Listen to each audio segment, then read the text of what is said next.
On this week's edition, we're going to tell you about an innovative partnership between Friends of the Rappahannock and area restaurants involving oyster shells.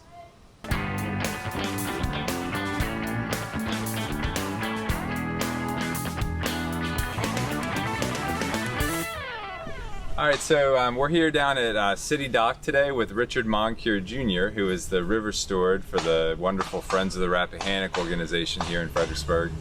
And we recently learned about a really innovative partnership between the Friends of the Rappahannock and several area restaurants, and we asked Richard to tell us a little bit about it. So. Great, yeah, certainly the partnership involves restaurants, but it starts with the VCU's Rice River Center's oyster-shell recycling program. Work with the restaurants so that they save their shells. We gather those with volunteers. We bring them back down to the tidal basin in barrels, and then we take them out in our tidal river steward boat and place them on, we've got about 5 acres of leased bottom that we lease from the state, from the Virginia Marine Resources Commission, and we bring those recycled shells back to the bottom so that they can become the foundation for a healthy oyster reef. Wow. And how long have you been doing this? We're in about year 3, so the first set of shells that we brought down from the upper parts of the watershed are seeing their first larva strike, and the first generation is really kind of coming into fruition where they are now creating the spawn for the next generations. So hopefully the reef is finally now, after year 3, becoming sustainable. Yeah. Our goal in each of these tributaries, these sub-watersheds of the Rappahannock River on the Middle Peninsula side, Urbana Creek, on the northern neck side, Carter's Creek, is to put enough shell to create enough habitat so that we have enough oysters that we can filter the entire volume of those sub-tributaries.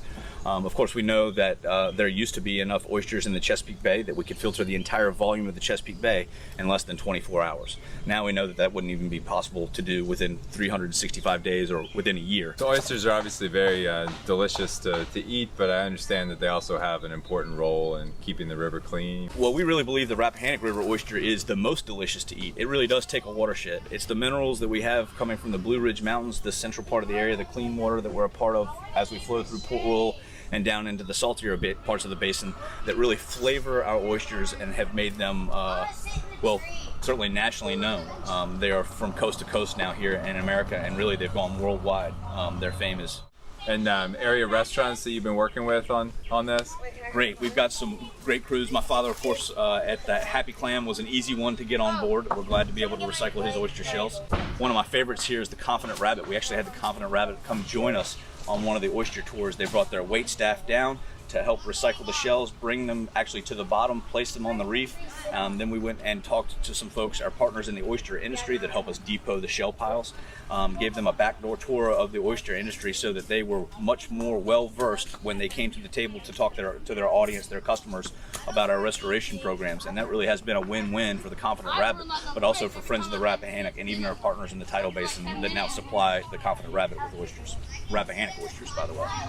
All right, so now we're here with Brian Hoffman. He's the Deputy Director of Friends of the Rappahannock. And we asked Brian to tell us a little bit more about sort of how this program is possible funding-wise and some of the other partners that you're involved with on this program. Yeah, so this program, first and foremost, is made possible thanks to all of our volunteers and the partners that are involved. We have watermen, we have local restaurants, we have school groups, and then all of our members and volunteers that support it. But recently we were awarded a small watershed grant from the National Fish and Wildlife Foundation. That's been the bulk of the support for this program, and that's funded primarily through the Environmental Protection Agency, U.S. Fish and Wildlife Service, and some other larger partners. Really essential. That large grant enables us to go after more local grants as well.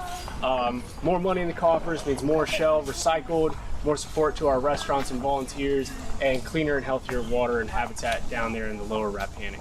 Yeah, great. So it's a win-win. You eat some delicious oysters and you help contribute to the health of the Rappahannock River. Absolutely, and because of that funding, again, we're able to take people out on our river steward boat down to those reef restoration projects and have them participate on a boat ride, and you get to dump some shell off that's started here, and maybe you and your family were a part of eating those up here. Great. Well, it's a great program, and we appreciate you coming on today and telling us about it, and continued success. And thank you for everything your organization does for our community. Absolutely. All right, so that'll do it for this week's edition. Thanks for watching, and we'll see you next week.